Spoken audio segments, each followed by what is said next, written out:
ओम सजात्म स्वरूप परम गुरु शुद्ध चैतन्य स्वामी ने नमः।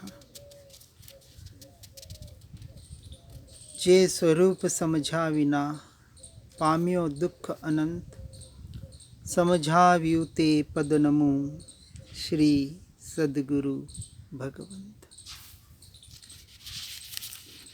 70वीं गाथा में हमने देखा कि कभी किसी वस्तु का नाश नहीं होता है। वस्तु कहे, द्रव्य कहे, पदार्थ कहे,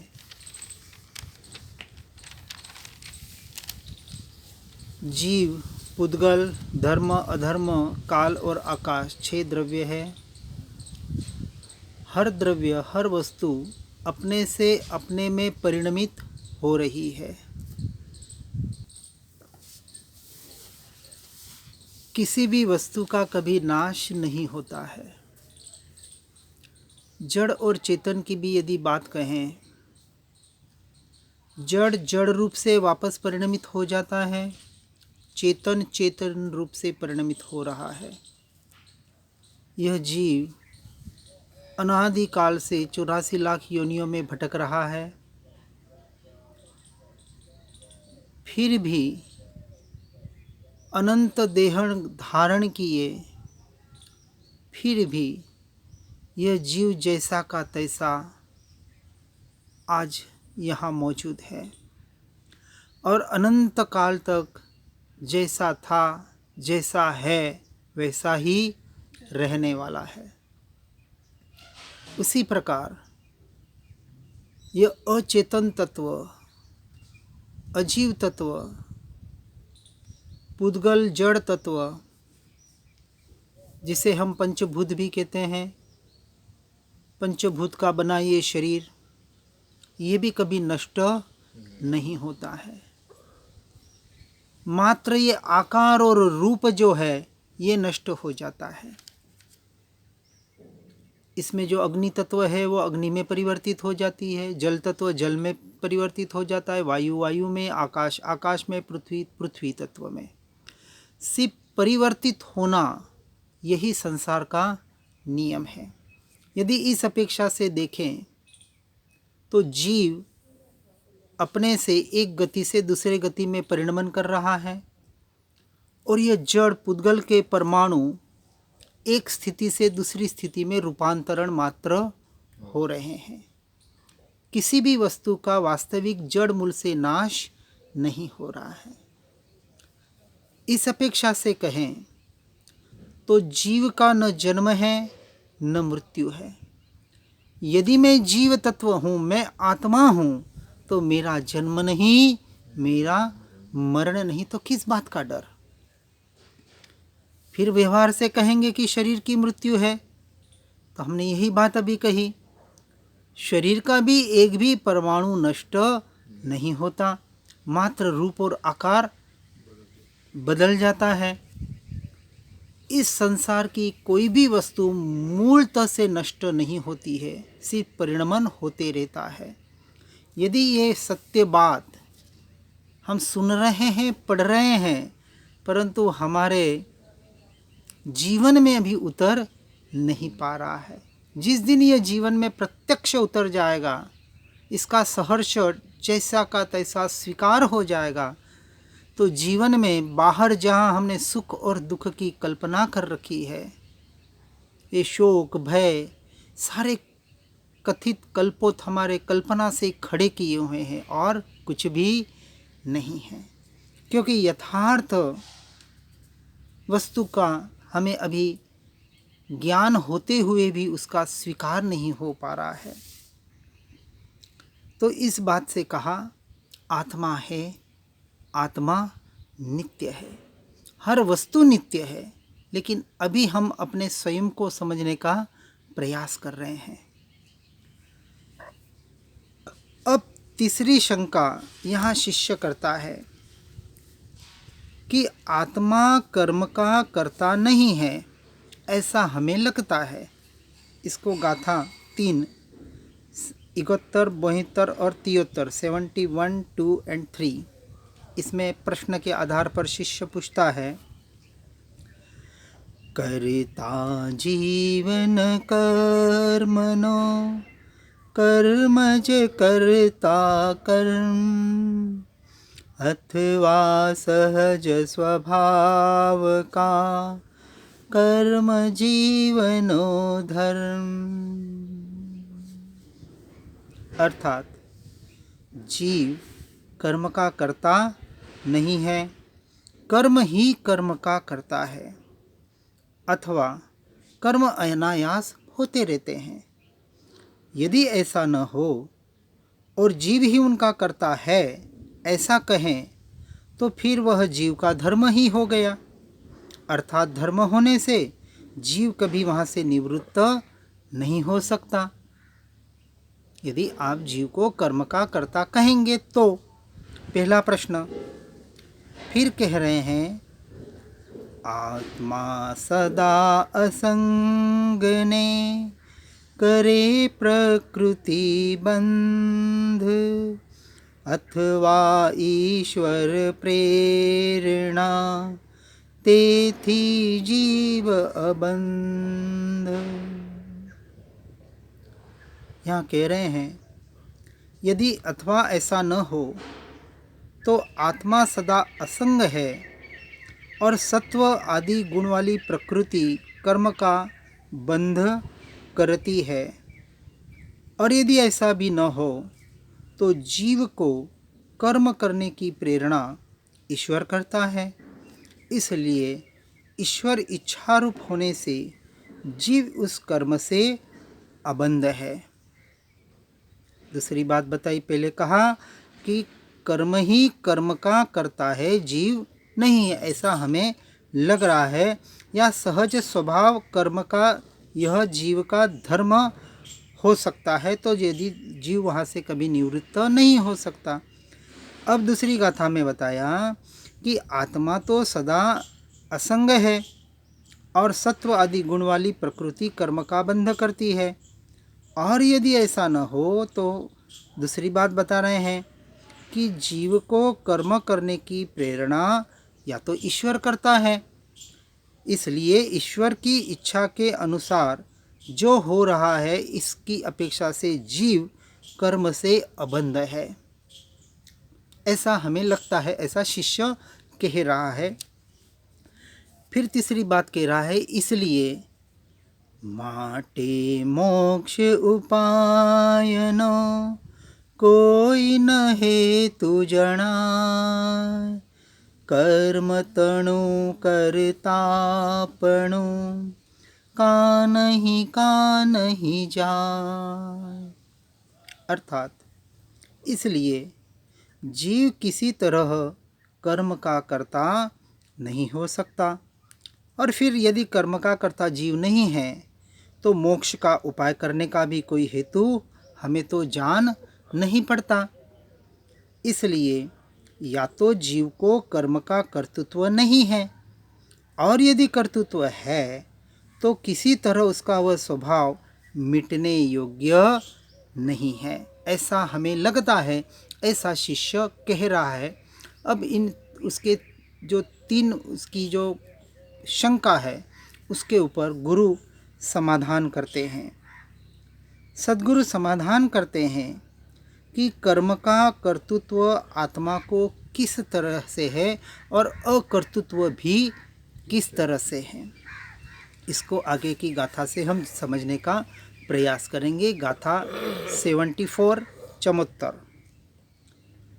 होयन चेतन प्रेरणा, कोण ग्रहे तो कर्म, जड़ स्वभाव नहीं प्रेरणा, जुओ विचारी धर्म, जुओ विचारी मर्म। अब यहाँ सद्गुरु कह रहे हैं चेतन अर्थात आत्मा की प्रेरणा रूप प्रवृत्ति न हो तो कर्म को कौन ग्रहण करे। जड़ का स्वभाव प्रेरणा करना नहीं है। जड़ और चेतन दोनों के धर्मों का विचार करके आप देखें और स्वयं से स्वयं का विचार करे। यदि जो बात हमने पहले देखी कि चेतन चेतन रूप परिणमित हो रहा है और जड़ जड़ रूप परिणमित हो रहा है, जैसे हमने एक मोबाइल के दृष्टांत के आधार पर भी समझाने का प्रयास किया कि यदि मोबाइल आज सुनता है, देखता है, सूंघता है, बोलता है और उसको स्पर्श भी है और उसमें मेमोरी यानी मन भी है, यदि उसको फिर जीव कहने में आए तो ऐसा तो हम स्वीकार नहीं कर पाएंगे। अर्थात कि यदि मोबाइल में ये 5 इंद्रियां और मन होते हुए भी वो जड़ है, अचेतन तत्व है, अजीव तत्व है, इसी तरह ये शरीर और शरीर के परिणमन जो कर्मों के उदय से हो रहे हैं, ऐसे ये कर्म, ये शरीर, ये इंद्रियां, ये सब कुछ जड़ का ही परिणमन है। इस बात को हमें स्वीकार करना ही पड़ेगा। इसके धर्म के अनुसार हमको विचार करके जब हम देखते हैं कि जब यह जीव यहाँ इस शरीर से निकल जाता है तो इस शरीर को जलाते हैं तो वहाँ अनुभव करने वाला तत्व नहीं है। अनुभव करने वाला तत्व नहीं है, इसलिए इस शरीर को जलाने के बाद भी वो चिल्ला नहीं रहा है।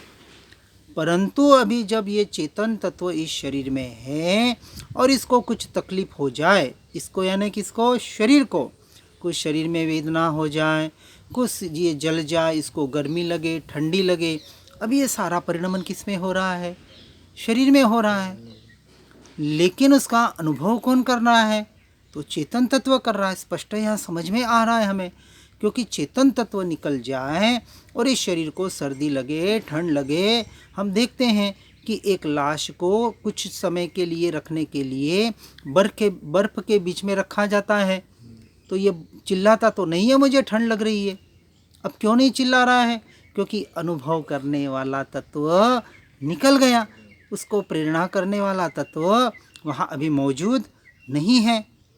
इसलिए ये कह सकते हैं कि भावों का जो परिणमन हो रहा है, जिसे हम मोह राग द्वेष के भाव कहते हैं, ये भाव करने का स्वभाव किसका है, चेतन का है।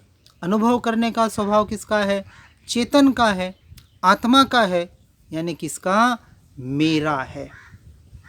आत्मा का यानी मेरा है, क्योंकि हमें उस आत्मा में, अपने स्वरूप में, स्वभाव में मैंपना स्थापित करना है, जो अनादिकाल से हमने इस जड़ पुद्गल शरीर में कर रखा है।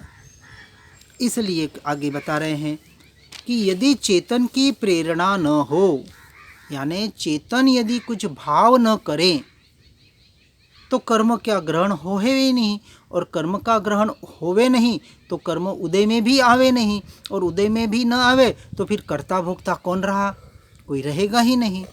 इस प्रकार से इस बात को आपको समझकर ग्रहण करना ही पड़ेगा। अब आगे कह रहे हैं कि प्रेरणा रूप से ग्रहण कराने रूप स्वभाव जड़ का है ही नहीं, और ऐसा हो तो घटपट आदि का भी क्रोध आदि भाव में परिणमन होना चाहिए। घटपट जो पदार्थ, जो जड़ तत्व है, अचेतन तत्व है, ये मकान है। अब इस मकान पे आप पत्थर मारो तो क्या वो चिल्लाएगा, क्या वो आपको रिएक्शन करेगा, वो जड़ तत्व है। तो इस बात से पता पड़ रहा है कि घटपट आदि में क्रोधादि, क्रोध मान माया लोभ, जिसको हम कषाय कहते हैं, या रागादि द्वेषादि परिणाम कहते हैं, ऐसे परिणाम करके भाव में परिणमन होने का उनका स्वभाव नहीं है, यह प्रत्यक्ष हम देख पा रहे हैं। और वो भाव नहीं होने की वजह से वे कर्म के ग्रहणकर्ता होने चाहिए, परंतु वैसा अनुभव तो किसी को कभी भी होता नहीं है, जिससे चेतन अर्थात जीव ही कर्म को ग्रहण करता है, ऐसा सिद्ध होता है, और इसलिए उसे कर्म का कर्ता कहने में आता है। इस तरह जीव ही कर्म का कर्ता है। कर्म का कर्ता कर्म कहा जाए या नहीं। अब आगे जो प्रश्न कहा कि पहले जो उन्होंने शंका की कि जीव ही कर्म का कर्ता कैसे कहे जाएंगे, तो इसको सिद्ध किया। फिर कहा कर्म ही कर्म का करता है, तो कहते हैं कि इसका समाधान इससे हो जाएगा कि जड़ कर्म में प्रेरणा रूप धर्म न होने से वह उस तरह कर्म का ग्रहण करने में असमर्थ है।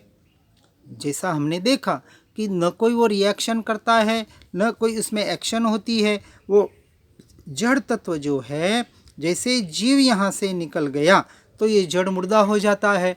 अब ये कोई भी क्रिया करना इसकी बंद हो जाती है।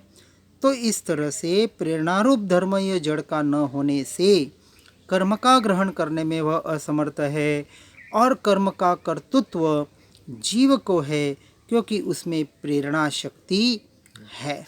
यदि जीव प्रेरणा न करे, यानी विभाव में न जाए, मोह राग द्वेष के भाव न करे, तो नए कर्म के बंध नहीं होंगे। और ऐसे ज्ञानी पुरुषों ने, महापुरुषों ने अपने स्वयं के अनुभव के आधार पर उसको समझा है, जाना है, अनुभव किया है और वैसा का वैसा बताया है। यदि तू अपने भीतर जाके उसका प्रत्यक्ष अनुभव करेगा तो तुझे भी इसका प्रत्यक्ष अनुभव हो जाएगा। इसलिए नहीं कि सिर्फ हम कह रहे हैं या आप सुन रहे हैं, पढ़ रहे हैं, क्योंकि पढ़ा, सुना और लिखा हुआ ये किसी और का है, पर का है, और उसके आधार पर अपना स्वयं का निर्णय नहीं किया जा सकता। इसलिए अपना निर्णय करने के लिए उसकी साधना आराधना के द्वारा हमें उसके स्वयं के अनुभव के द्वारा प्रमाणित करना पड़ेगा। जैसे शक्कर मीठी है, किसी ने आज दिन तक शक्कर चखी ही नहीं, मिठास को चखा ही नहीं, और उसे कहा जाए आहा हा आज तो मिठाई इतनी मीठी, इतनी स्वादिष्ट है, लेकिन उसको मिठास का पता ही नहीं होगा। तो मिठास क्या है वो जानने के लिए उसके शक्कर का एक दाना तो चखना ही पड़ेगा। अब आगे की बात बताते हैं कि तीसरी बात बताई कि अथवा कर्म जीव का धर्म है और यदि सहज स्वभाव है, ऐसी बात है क्या? तो उसके ऊपर उत्तर में कहते हैं गाथा 75 में, जो चेतन कर तू નથી થતા તો કર્મ, તેથી સહજ સ્વભાવ નહીં, તેમજ નહીં जीव धर्म। अर्थात यदि आत्मा कर्मों को करता नहीं है तो वे होते नहीं हैं। इसलिए सहज स्वभाव से अर्थात अनायास वे होते हैं, ऐसा कहना योग्य नहीं है। और वह जीव का धर्म यानी स्वभाव भी नहीं है, क्योंकि स्वभाव का नाश होता नहीं है, और आत्मा न करे तो कर्म होते भी नहीं हैं। यानी आत्मा कर्म का करता है, लेकिन कर्म का नाश भी होता है। इस अपेक्षा से वो आत्मा का स्वभाव भी नहीं है, क्योंकि स्वभाव किसे कहा कि जिसका कभी नाश नहीं होता। जैसे देखना, जानना ये आत्मा का मेरा स्वभाव है, उसका कभी भी नाश नहीं होता।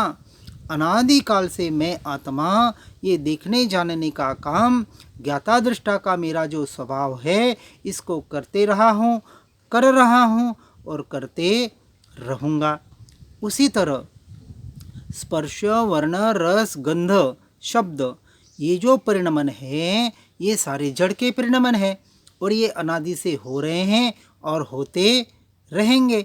वो उसका स्वभाव है, उसका कभी भी सड़ना, गलना, बिखरना ये जो उसका स्वभाव है, उसका कभी भी नाश नहीं होगा। कि जैसे जीव इस शरीर से निकल जाता है तो शरीर अपने आप सड़ और गल जाता है, जो उसका स्वभाव है। इसलिए किसी के भी स्वभाव का नाश नहीं होता। इसलिए कर्म का नाश होता है, इस अपेक्षा से कर्म आत्मा का स्वभाव नहीं है।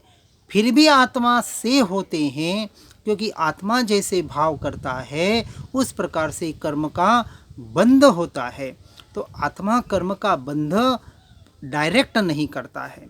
आत्मा जैसे भाव करता है वैसे कर्म के परमाणु अट्रैक्ट होते हैं और आत्मा के ऊपर चिपक कर वो कर्म रूप परिणमित होते हैं। इसलिए ये जो भाव है, मोह राग द्वेष के भी भाव है, उसे स्वभाव न कहते हुए उसे विभाव कहने में आया है या परभाव कहा जाता है भाव आत्मा से ही है लेकिन विभाव है, क्योंकि जब वो पर से जुड़ता है तब विभाव रूप होता है और स्व से जुड़ता है तो स्वभाव रूप रह सकता है।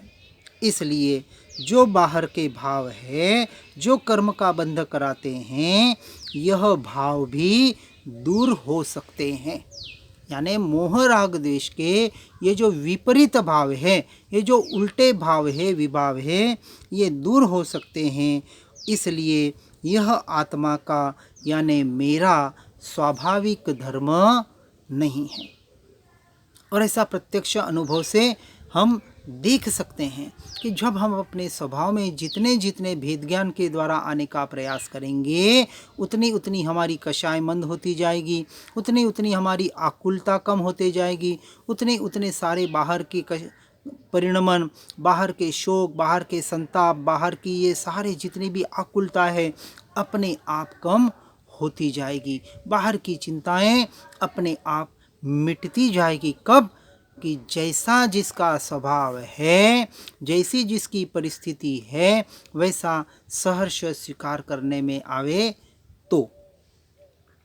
अब उसके आगे बता रहे हैं, तो कह रहे हैं कि आत्मा सदा असंग है, ऐसा हमें लगता है। तो उसके ऊपर आगे की गाथा 76 कहते हैं, केवल होत असंग तो भासत तने न के, असंग छे परमार्थती पण निज भाने ते। कि जैसे कहा, यदि आत्मा सर्वथा असंग होता, अर्थात कभी भी उसे कर्म का कर्तृत्व न होता, तो स्वयं तुझे वह आत्मा पहले से क्यों भासित न होता।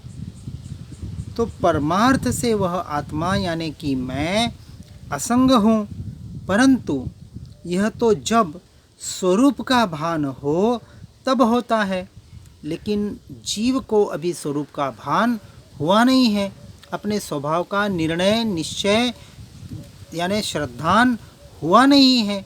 वो अभी अपने आप को शरीर रूप, जड़ रूप, मन वचन काया रूप ही मान रहा है। और उस अपने शरीर में मैंपने की वजह से उस शरीर से जितने भी संबंध बने हैं, उस शरीर की द्वारा जितनी भी क्रियाएं हैं, उस शरीर की द्वारा जो भी उसने संसार में परिणमन किए हैं, यानी धन कमाना, बंगला बनाना, गाड़ी घोड़ा खरीदना, इस शरीर के मन वचन काया के द्वारा जो जो क्रियाएं हुई, जो जो वस्तुएं उसने इकट्ठी की, जिन जिन जीवों से उसने संबंध बनाए, उसमें उसने मैं और मेरापना किया, जो उसके है नहीं, कभी होंगे नहीं, कभी हुए नहीं। इसलिए कहा कि परमार्थ की अपेक्षा से तो आत्मा असंग ही है, लेकिन जीव उसे स्वीकार नहीं कर पा रहा है। यदि असंग है उसका स्वीकार हो जाए तो वो पर के संग में रहे, अर्थात नहीं रहेगा।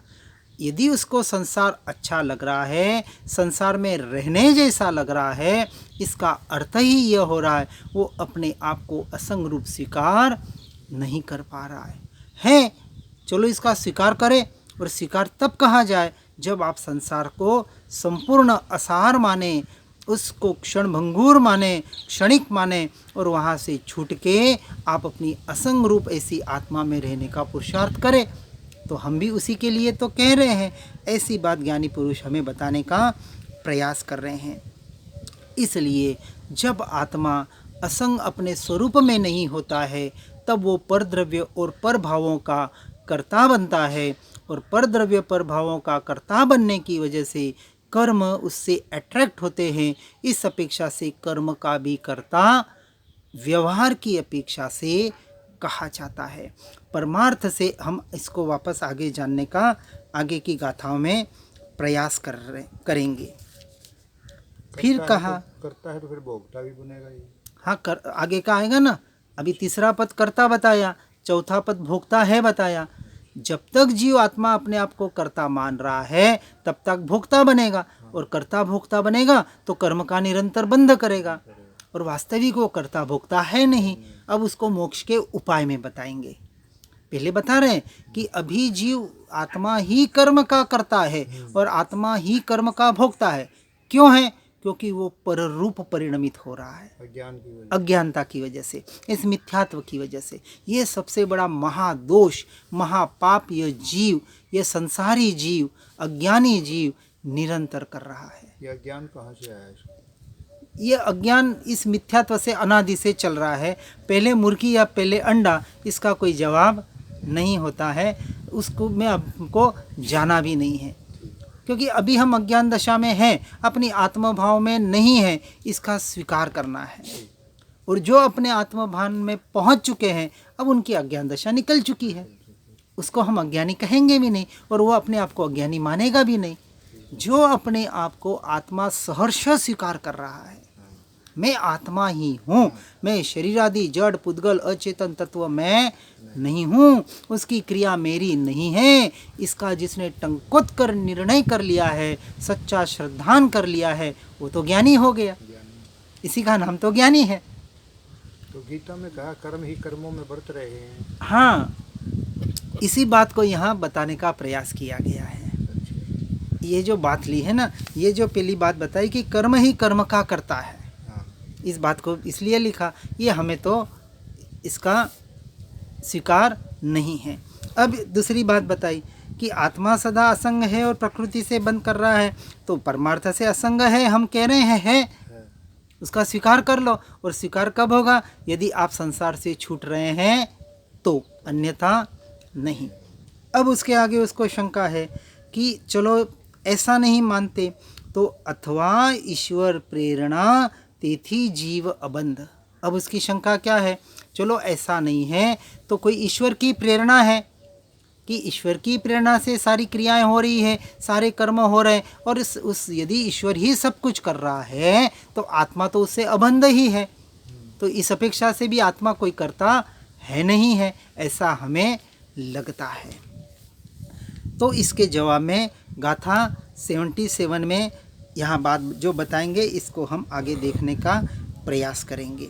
सारे एक प्रश्न यहाँ दिए हुए हैं, और प्रश्नों के एक एक प्रश्न उन्होंने यहाँ शिष्य की अपेक्षा से स्वयं शंका की है, और स्वयं ही वहाँ उसका जवाब देने का प्रयास किया है। जैसे एक एक यहाँ 6 प्रश्नों के आधार पर 6 दर्शन को लेने का प्रयास किया गया है। अभी हमारा ये तीसरा ये जो प्रश्न चल रहा है कि आत्मा करता है तो किस अपेक्षा से करता है, और किस वो अकर्ता कैसे बन सकता है, इसके उपाय साथ साथ में यहाँ बताए जाएंगे।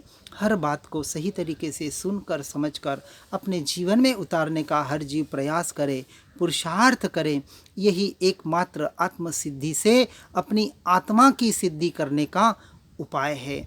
जिनाज्ञा विरुद्ध कुछ भी कहने में आया हो तो मिच्छामि दुक्कडम। ओम नमः।